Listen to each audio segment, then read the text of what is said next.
Splashing waters, understanding the phrase.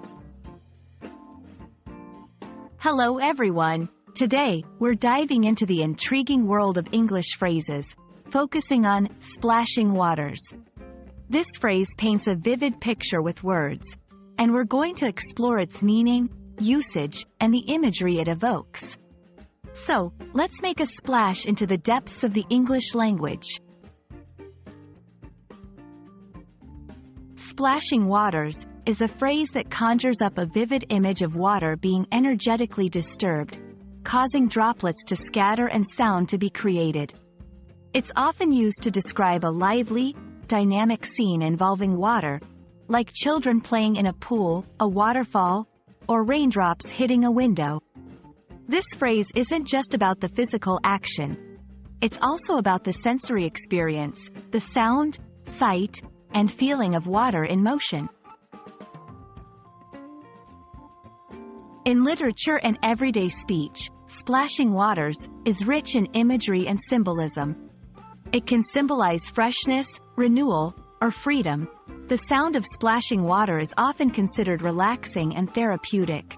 In storytelling, this phrase might be used to set a scene or describe a mood, often conveying a sense of vitality or playfulness.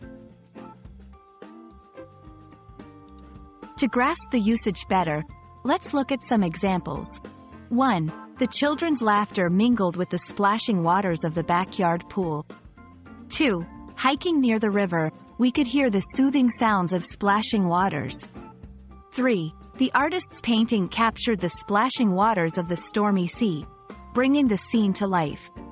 Notice how the phrase adds a dynamic quality to each sentence, creating a more vivid and engaging description.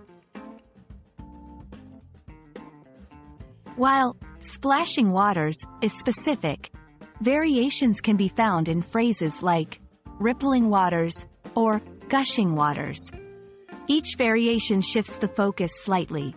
Rippling waters suggest a gentler movement, while gushing waters imply a more powerful force.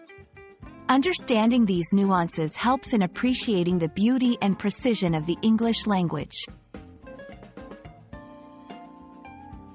I hope this exploration of splashing waters has been both enlightening and enjoyable.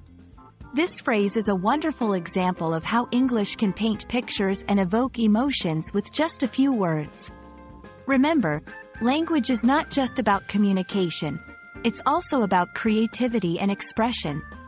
Keep splashing through the vast ocean of English, and until next time, happy learning!